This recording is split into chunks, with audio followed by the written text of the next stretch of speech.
శ్రీ గురుభ్యో నమః. శ్రీమాత్రే నమః. శ్రీ మహాగణాధిపతయే నమః. నమస్తే శారదాదేవి కాశ్మీరపురవాసిని త్వామహం ప్రార్థయే నిత్యం విద్యాదానం చ దేహి మే. శ్రీకృష్ణ శరణమమ్మ, శ్రీకృష్ణ శరణమమ్మ, శ్రీకృష్ణ శరణమమ్మ. మహాదేవ మహాదేవ మహాదేవ. ఇష్టాగోష్ఠిగా సాగుతున్నటువంటి ప్రవచన ప్రవాహ త్రిపదగామినిలో 158వ రోజు ప్రవచనం. ఇవాళ కేవలం రామచరిత మానస్ మాత్రమే ఉంటుంది. ఇవాళ కూడా కొంచెం వీలైతే ఖచ్చితంగా 3 చెప్తాను, వీలైతే 3 పైన 4 కానీ 5 కానీ చూద్దాం.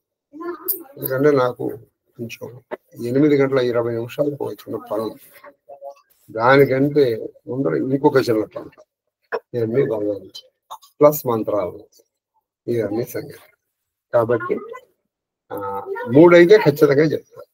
3 తర్వాత సమయానుకూలంగా తర్వాత చెప్తాను. తర్వాత రేపు మాఘమాసం. మాఘమాసం అంటేనే సూర్యుడికి చాలా ప్రీతికరమైనటువంటి మాసం. రెండోది ఏంటంటే అందులో ఆదివారం చాలా ముఖ్యం. అందులో సవితి పంచమి కలిసినటువంటి తిథి. కాబట్టి ప్రతి మాఘమాసంలోనూ ప్రతి ఆదివారము సూర్య నమస్కారాలు ఉంటాయి. రేపు మొదటి ఆదివారం కూడా అవడం వల్ల సూర్య నమస్కారాలతో పాటు మాన్యాసపూర్వక రుద్రాభిషేకము, చండీపారాయణ కూడా ఉంటాయి. అది నా పగిడిపాల వారి ఇంట్లో. ఆసక్తి కలిగి ఉన్నటువంటి వాళ్ళందరూ కూడా రావచ్చు. అది మహాదేవ్ మహాదేవ్ మహాదేవ్. బహుశా రుసుమేమీ లేదు కాబట్టి పెద్ద మనకి దీని మీద ఇది ఉండకపోవచ్చు. రుసుము లేదు, పైగా మనకి it is available at our door step. అలా మనకు అందుబాటులో ఉండకూడదు, కొంత రుసుము ఉండాలి. అప్పుడు దాని విలువ మనకి తెలుస్తుంది. మహాదేవ మహాదేవ మహాదేవ. అలాగే ఆ మహాదేవుడి దయ వల్ల కుంభమేళకి వెళ్ళడం జరిగింది, చక్కగా జరగడం జరిగింది. ఒక్కసారైనా కొంచెం ఇబ్బంది పడైనా సరే ఆ కుంభమేళ అనుభవం తెచ్చుకుంటే మంచిది. అయితే ఒక్కసారి ఇంత పూర్వం వెళ్ళే వాళ్ళు కానీ ఒక చిన్న మనవి చెప్తాను వినండి. అది స్థల ప్రాముఖ్యమైనటువంటి మేళ. ఇప్పుడు గంగా పుష్కరాలని అనుకోండి, గంగ ఎక్కడైనా పుష్కరమే, కానీ ఇది గంగా పుష్కరము యమునా పుష్కరం కాదు. ఇది బృహస్పతి కుంభరాశిలో ఉన్నప్పుడు ఆ దాంట్లో అమృతత్వం వస్తుంది. ఇది ఆ ప్రదేశములో పెట్టుకోండి. కాబట్టి ఆ ప్రదేశంలో ఎక్కడైనా స్నానం చేయొచ్చు. అందరం వెళ్ళి త్రివేణి సంగమంలోనే చేయాలనే సిద్ధాంతం లేదు. అది గంగా యమున అనే సిద్ధాంతం లేదు. త్రివేణి సంగమం చేస్తే మంచిదే. కుంభమేళలో త్రివేణి సంగమం చేయమని ఎక్కడా లేదండి. ఇది మాత్రం గుర్తుపెట్టుకోండి. మహాదేవ మహాదేవ మహాదేవ. అందుకని ఈ ఒక ప్రచారం మరి ఎవరు చేశారో నాకు తెలియదు.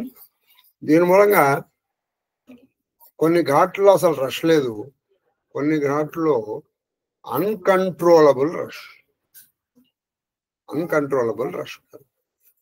అది సంగతి. ఎక్కడైనా అదే. ఇది మాత్రం నాకు తెలిసిన శాస్త్రం. మరి నాకంటే గొప్ప ప్రవచనకర్తలు చాలా మంది ఉన్నారు. వాళ్ళు ఏమన్నా ప్రమాణపూర్వకంగా త్రివేణి సంగమంలోనే చేయాలని చెప్పి ఉండుంటే అక్కడే చేసింది, నాకేం అభ్యంతరం. మహాదేవ్ మహాదేవ్ రామచరిత మానసులో రామాయణంలోనే మకుటాయమానమైనటువంటి పాత్ర భరతుడి పాత్ర. మకుటాయమానమైనటువంటి రాముడు దైవం. మీరు భరతుడి గురించి చాలా ఆలోచిస్తే చాలా గొప్ప పాత్ర చిత్రణ చాలా విచిత్రంగా ఉంటుంది, ఉన్నతంగా. ఎంత విచిత్రంగా అంటే వశిష్ఠుడు చెప్పాడు, ఆయన భరతుడు ఎలా చెప్తే అలా చేయడం మంచిది. అది రాముడు కూడా నేను అలాగే చేస్తాను అన్నాడు. చూడండి, చేసేస్తానన్నాడు ఆయన. దేవతల గుళ్ళల్లో గూగుల్ కొట్టు. అది మహాదేవ్ చెప్తాను. चौपाई कहो कहाओ का अब स्वामी कृपा अम्बुनिधि अंतर जामी गुरु प्रसन्न साहिब अनुकूला मिटी मलिन मन कल्पित सूला अप डर डरेवु ना सोच समूले रबि ही ना दोसु देव दिसी भूले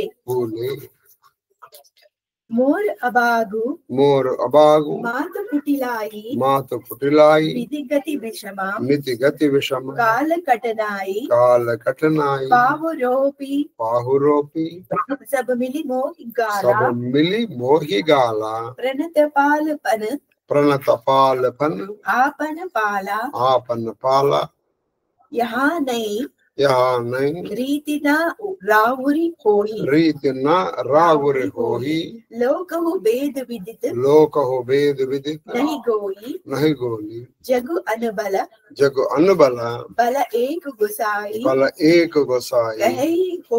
रही होई बल कासु बलाई देवतरु सरिसा सुबाहु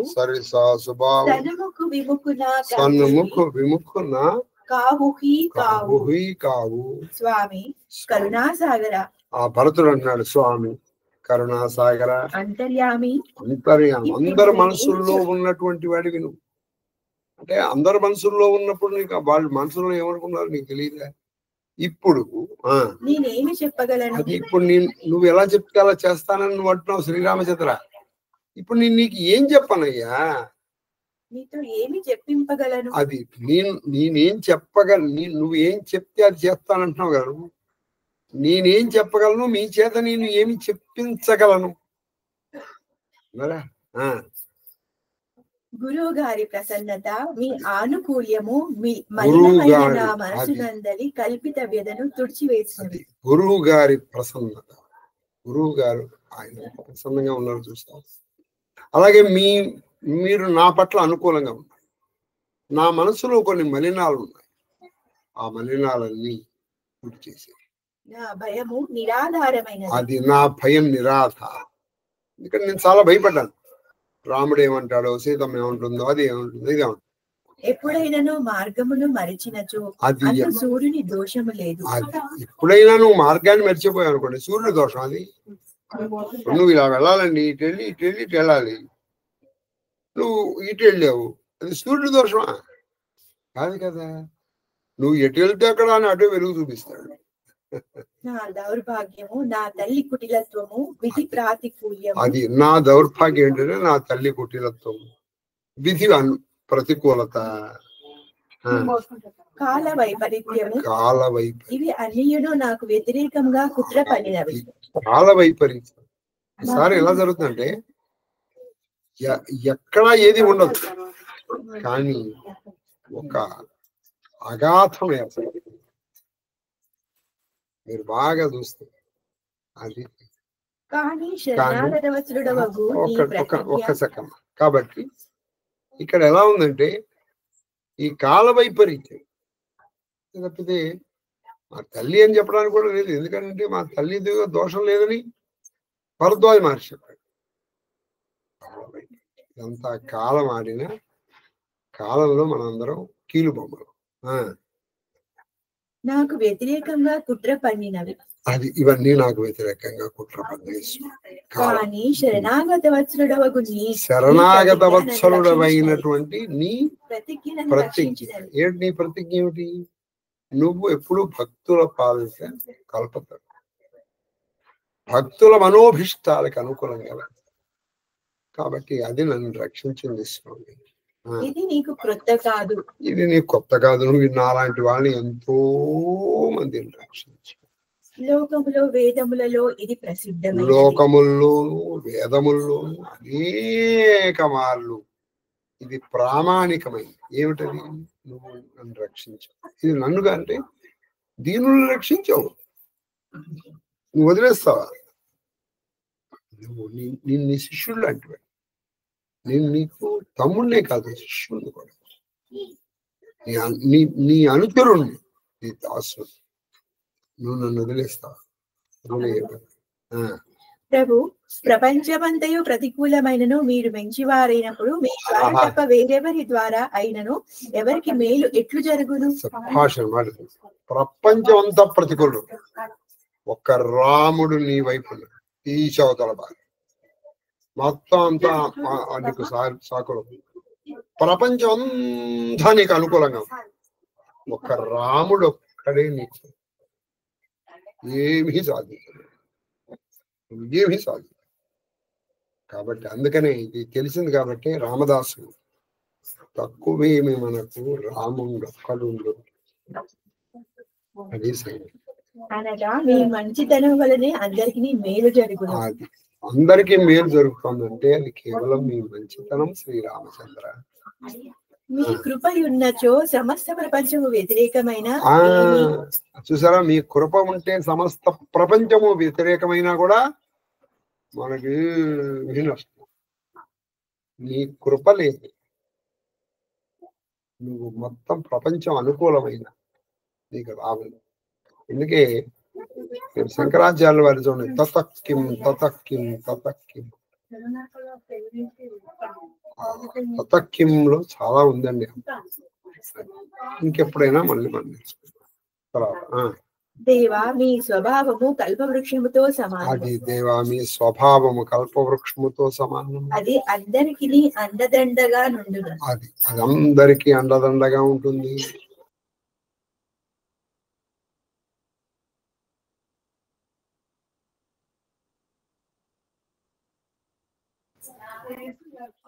కల్పవృక్షముతో సమానం. అది అందరికి అండదండగా నుండును. అది అందరికీ అండదండగా అనుకూలం కాదు, ప్రతికూలము కాదు. నీ చూసారా, నువ్వు అందరికీ అండదండగా ఉండదు. అది ఎవరికి అనుకూలము కాదు, ప్రతికూలం కాదు. గుర్తుపెట్టుకోండి.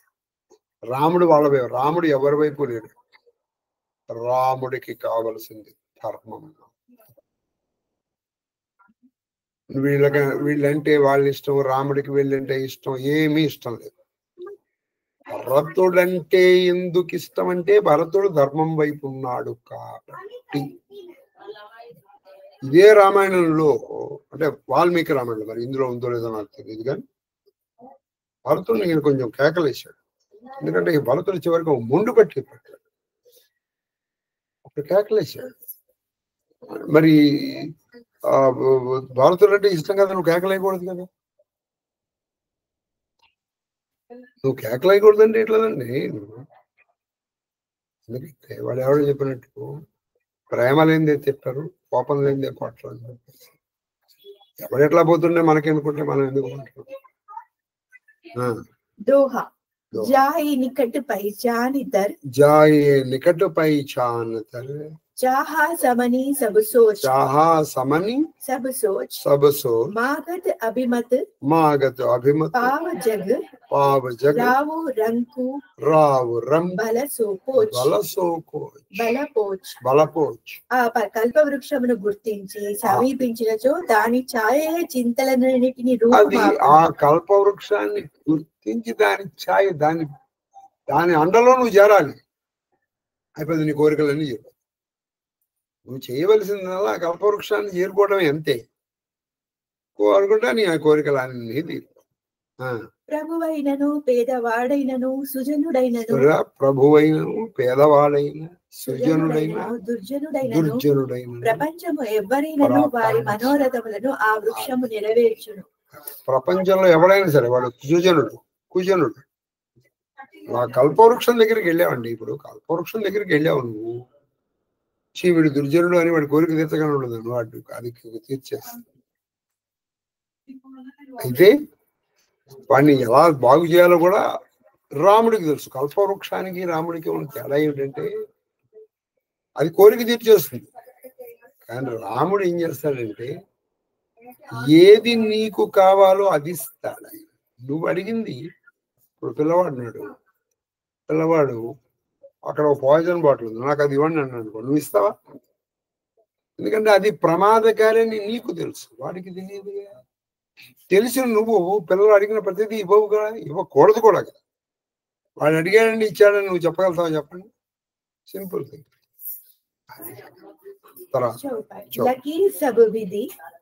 लकी सब विधि कुरु स्वामी सनेहु मिटेहु चोबु नहीं मन संदेह अब करुणा कर कीजिए सोई जनहित प्रभु चित चोब न होई जो सेवक साहिब सकोची निज हित चाही तासु मत पोची सेवक हित साहिबा सेवकाई करे सकल सुख लोभ बिहाई स्वारथ नाद फिरे सबही का किए रजाई कोटि विधि का यहाँ स्वारथ परमारथ सारु सकल सुकृत फल सुगति सिंगार देव एक बिनती सुनि मोरी उचित होई दस करब बहोरी तिलक समाजु साज सब आना करे सुफल प्रभु जो मनु माना గురువు గారును సర్వ విధముల నాపై చూపిన ప్రేమానురాగముల ప్రభావమున నా దుఃఖము తొలగిపోయింది. గురువు గారు నా మీద అన్ని విధాలుగా చూపిన ప్రేమ వల్ల నా దుఃఖం తొలగిపోయింది. ఇప్పుడు నా మనసునందు ఎట్టి సందేహము లేదు. నా మనసులో ఇప్పుడు ఏ సందేహము లేదు. ఓ కరుణామూర్తి మీ మనసుకు ఎట్టి ఇబ్బంది కలిగింపని దానిని నిస్సంకోచముగా చేయుడు. అది నీ మనసుకి ఎటువంటిది ఇబ్బంది కలగదు, నిస్సంకోచంగా చేయాలి.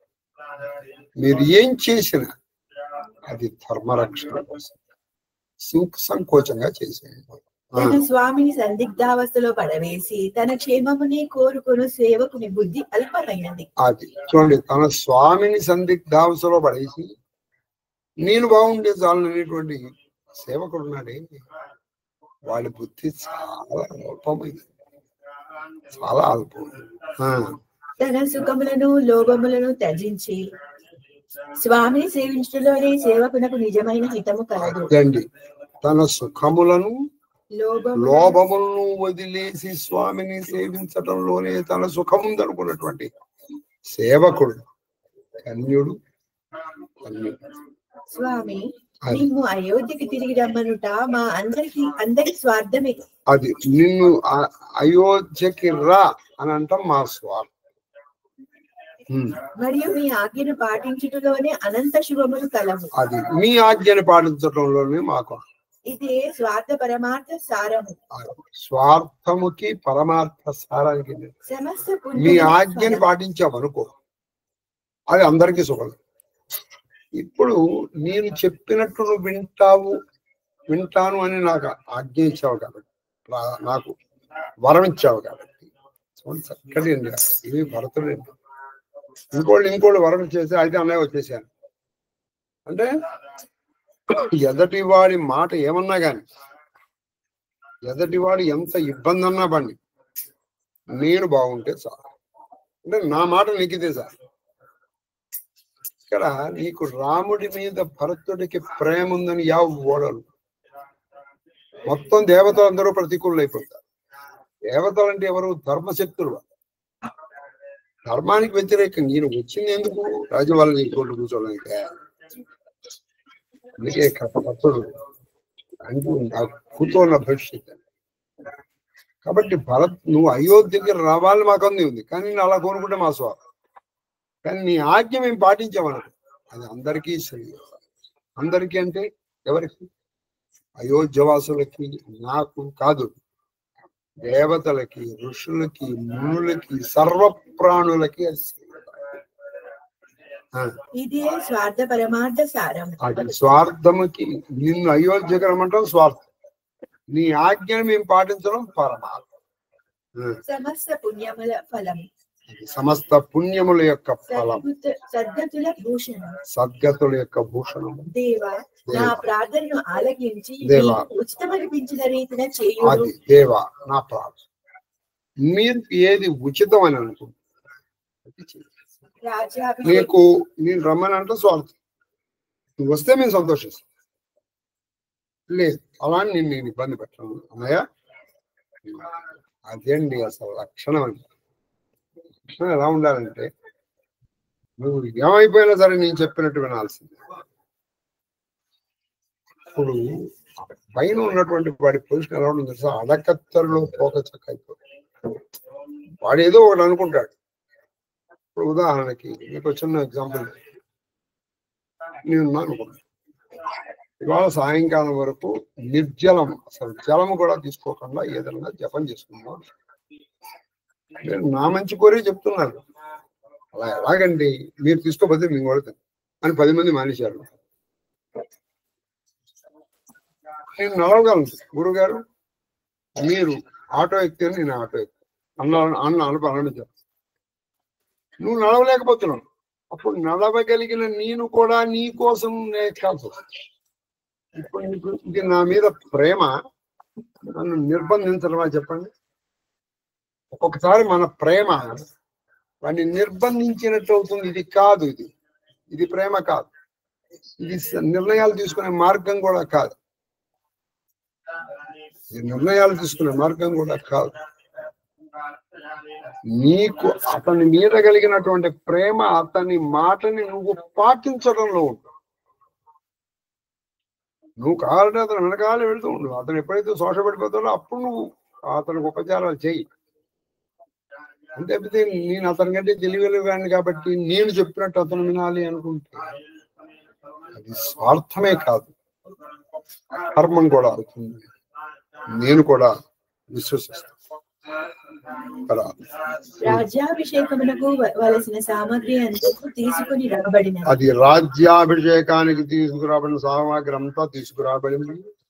మీ మనసు అంగీకరించినచో ఇచ్చటనే రాజా పట్టాభిషేకం జరుపుకొని ఆ సామగ్రికి సార్థకతను చేకూర్చుడు. మీ మనసు అంగీకరిస్తే ఇప్పుడే ఇక్కడే పురోహితులున్నారు, సామాగ్రి ఉంది, మీకు అభిషేకం చేసిన జలము సార్థకం, ఆ సామాగ్రికి సార్థకత వస్తుందన్నయ్య. అది మీకు అంగీకారం అయితే అది సానుజ పటయ్య మోహీబన్ కీజై సబహి సనాత్ నతను ఫేరహి బంధు దో నాద్ చలో మై సాత్ నన్ను శత్రుఘ్ని వనములకు పంపుడు. మీరు అయోధ్యకు వెళ్ళి అందరినీ ఆదుకునుడు. నన్ను శత్రుఘ్ని అడవుని పంపించాను. మా కోరిక ఉంది కదా, నువ్వు నేను ఒకటే కదా, నువ్వు నేను ఒకటే ఉన్నా కదా, ఒకటే. ఇప్పుడు నువ్వు చేసేయండి, నేను చేసేయండి. అలా తండ్రి గారి కోరిక నెరవేర్చు. నేను శత్రుఘ్ని అడవులో, మీరు వెళ్ళి లేనిచో ఏదో ఒక విధముగా ఒప్పించి లక్ష్మణుని శత్రుఘ్ని అయోధ్యకు పంపుడు. లేదు నేను మీకు సేవలో నొచ్చు లేదా మీరు ఏదో విధంగా ఒప్పించి కుదరదు. లక్ష్మణుని శత్రుఘ్ని పంపించాను, నేను మీకు సేవ చేస్తూ ఇక్కడ, నేను మీకు సేవ చేస్తూ ఇక్కడ. నతరు జాహి वन तीनव भाई बहुरई सिया सहित रघुराई जही विधि प्रभु प्रसन्न मन होई प्रसन्न मन होई करुणा सागर की जय सोई करुणा सागर की जय की जो सोई देवती देवती सब मोहि अबारु सब मोहि अबारु मोरे नीति ना धर्म विचारु कहव वचन सब स्वार्थ हेतु रहत न आरत के चित चेतु उतरु देहि सुनि स्वामी रजाई सो सेवकुलकी लाज लजाई असमय अवगुण उददि अगाधु स्वामी सनेह सराहत साधु अब कृपाल मोहि सो मत भावा सकुच स्वामी मन जाय न पावा प्रभु पद सपत कहौ सती भाऊ जग मंगल हित एक उपाऊ जो మేము ముగ్గురు సోదరులు వనవాసము చేసిదము మీరు సీతాదేవితో కూడి అయోధ్యకు దయచేయుడు లక్ష్మణుని వతడు అది కూడా కాదురా నాయన లక్ష్మణుడు నేను శత్రుఘ్నుడు అంటే లక్ష్మణ భరత శత్రుడు మీ వనవాసం మీరు సీతాంబతో కలిసి హాయిగా వచ్చారు మీరు చేసిన ఒకటే మేము చేసిన ఒకటేగా కృపానిధి మీ మనసులకు ప్రసన్నతను చేకూర్చి కార్యమును నడుపుడు అది మీకు ఎలా మనసుకి ప్రసన్నత కలుగుతుందో అలా చేశాడు ప్రభు పూర్తి బాధ్యతను మీరు నాపై ఉంచితిరి నాకు రాజనీతి గాని ధర్మము గాని తెలియదు మీరు నా మీద బాధ్యత పెట్టారు బాధ్యత వల్ల నాకు రాజనీతి గాని లేకపోతే ధర్మం కానీ నాకేం తెలియదు నేను స్వార్థముతోడని అన్ని విషయములను నుడుగుచున్నాను నేను చెప్పేది ప్రతిదీ నా స్వార్థంతో అంతేగాని నేను చెప్పేదానికి ధర్మంలో ఏమైనా ధర్మ సింధువులో ఏముందిరా నిర్ణయ సింధువులో ఏముందిరా చూపించు ప్రమాణం అంటే నేను చెప్పను ఆర్తుడైన వాడు వివేకమును కోల్పోవును ఆర్తుడైన వాడు అంటే మనకి ఏదైనా ఇది వస్తే వివేకం కోల్పో ఎందుకంటే మనం బ్యాలెన్స్ తప్పుకుంటాం స్వామి ఆజ్ఞకు ఎదురు పలుకు సేవకుని చూచి లజ్జను సిగ్గుపడును స్వామి ఆజ్ఞని ఎదురుపడేటువంటి వాడిని చూసి లజ్జ అంటే సిగ్గుకే సిగ్గేస్తుంది నువ్వు గురువు గారు ఆజ్ఞ మీ ప్రభు ఆజ్ఞ నువ్వు ధిక్కరిస్తున్నావా అని సిగ్గుకి సిగ్గేస్తుంది చీకారం కొడుతుంది నేను అన్ని అవగుణములకును ఆలవాలమైన వాళ్ళని నేను అన్ని అవగుణాలు నాలో ఉన్నాయి స్వామి కానీ స్వామి నన్ను ప్రేమతో సాధు అని పేర్కొని నన్ను ఆదరించింది అది అయినా ఇన్ని అవగుణాలు ఉన్న నన్ను మీరు సాధు అని మీరు నన్ను ఆదరిస్తున్నారు కృపాలు స్వామి మనసును సంకోచంలో పడవేయని ఏ ఉపాయమైనను నాకు మంచిదే అనిపించింది అది కృపాలు మిమ్మల్ని మీ మనస్సుని సంకోచంలో పడైంది ఏదైనా సరే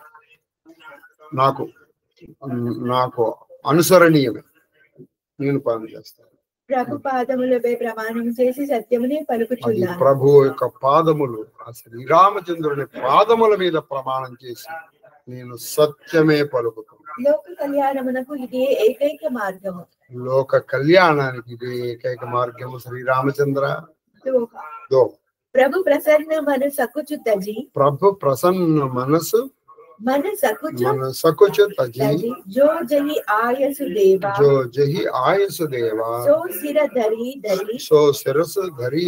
करहि सबु मिटहि अनट अवरेवा प्रभु ప్రభు మీరు ప్రసన్న చిత్తులై సంకోచములు మాని అంటే సందేహాలు మాని మీరిచ్చడి ఆజ్ఞలను అందరూ తలదాల్చరు మీరిచ్చే ఆజ్ఞలు అందరూ శిరసా వహిస్తారు అన్ని ఉపద్రవములను బాధలను తొలగిపోవు అది అన్ని ఉపద్రవాలు అన్ని బాధలు తొలగిపోవు జనకుని ఆదరణ ఇదిగో ఇప్పుడు ఇది నిజానికి మన రామాయణంలో లేదు రామాయణంలో లేదు. అంటే ఇప్పుడు ఈ భరతులు శత్రుఘ్నులది ఇప్పుడు మీకు అక్కడ బాగా గుర్తుపెట్టుకోండి, ఈయన కలియుగ మనిషి, వాల్మీకి కృతయుగ మనిషి. కాబట్టి కొంత ఈయన కల్పన అనే సాహసం నేను చేయలేను, కానీ ఈయన భక్తుడు. ఇప్పుడు ఒక ఇద్దరు వ్యక్తుల సమస్య వచ్చిందండి, వాళ్ళు ఎవరైనా సార్ గురు శిష్యులే కావచ్చు. అప్పుడు ఇప్పుడు ఈ ఇద్దరిలో ఎవరిది కరెక్ట్ అని చెప్పడానికి ఎవరు ఉండాలి? మూడో వాడు ఎవరైనా ఉండాలి. సమస్య వచ్చిందంటేనండి గురువు, ఇప్పుడు గురు శిష్యుల మధ్య వచ్చిందండి, గురువు ఏమనుకుంటాడు తను కరెక్ట్ అనుకుంటాడు, శిష్యుడు ఏమనుకుంటాడు తను కరెక్ట్ అనుకుంటాడు, రాజు ప్రభు శివుడు ఎవరైనా ఎనీ టూ పీపుల్ వాళ్ళు కరెక్ట్ అనుకుంటేనే కదా అసలు సమస్య వచ్చింది. లేకపోతే వీడు వాడిని ఫాలో అయిపోడుగా. నేను నా మార్గము కరెక్ట్ నువ్వు అనుకున్నావు, ఉన్నా కదా, అప్పుడు సమస్య ఎవరు తీర్చాలి? మూడోవాడు. ఆ మూడోవాడు ఎటువంటి వాడే ఉండాలి? వాడు ధర్మం మీద ఒక కాలు మంచి గంధంలోను ఇంకో కాలు నిప్పులోను పెట్టి చెప్పగలిగింది. ఇక్కడ ఇది నిజానికి వాల్మీకి రామాయణంలో జరగలేదు, కానీ మన రామాయణంలో చూపించారు. ఇతను చెప్పాడు ఇది. ఇప్పుడు ఈయన అల్లుడి పక్షాన్ని ఉండాలి కదా, జనకుడు ఎవరు? అల్లుడి పక్షాన్ని ఉండాలి. ఆయన అల్లుడి పక్షాన్ని లేడు. చాలా బాగుంటుంది ఇది. ఇది కల్పితమైన ఇలా జరిగి ఉంటే బాగుండేది. కల్పితమైన బహుశా ఆయనకి అలా దర్శనం అయ్యింది. ఈయన భక్తుడు కదా, ఒక భక్తుడిని ఇంకా బాగా ఎత్తేసి అన్నమాట. ఇది రామాయణంలో లేదు. ఎవరు జరగదు. అది సరే. అయ్యా చక్కగా రేపు నాగమ బాధారం సూర్య నమస్కారాలు అన్ని చక్కగా చేసుకుంటాం. మహాదేవ మహాదేవ మహాదేవ.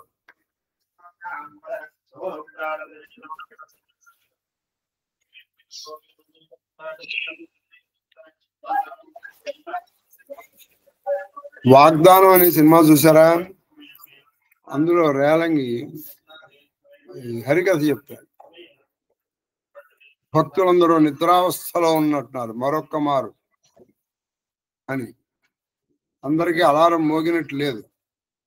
మహాదేవ మహాదేవ మహాదేవ మహాదేవ మహాదేవ మహాదేవ ఓన్లీ ఈయన అలారం మోగింది. మహాదేవ మహాదేవ మహాదేవ గురుగారు. మహాదేవ మహాదేవ. మీరు ఏమైనా అంటున్నారని వింటున్నాను గురుగారు, ఇంకేమైనా అంటున్నారని. మీరు వాగ్దానం సినిమా అనేసరికి దాని గురించి ఏమైనా చెప్తున్నారేమో అని మహాదేవ. అయ్యా మళ్ళీ ఇంకొక మాట చెప్తున్నాను. కుంభమేళకి వెళ్ళటం అనేటువంటిది ఒక వరం. ఇబ్బందులు ఉంటాయి, పడండి. నేను మీ ఏదో రాజమార్గం వెళ్ళండి, ఏం కాకుండా ఏం భయం లేదు, వెళ్ళండి. ఏమీ కాదు. మనకి కాశీ ప్రయాగంలో మనకి హైదరాబాదే గతి. మహాదేవ్ మహాదేవ్ మహాదేవ్. హాయిగా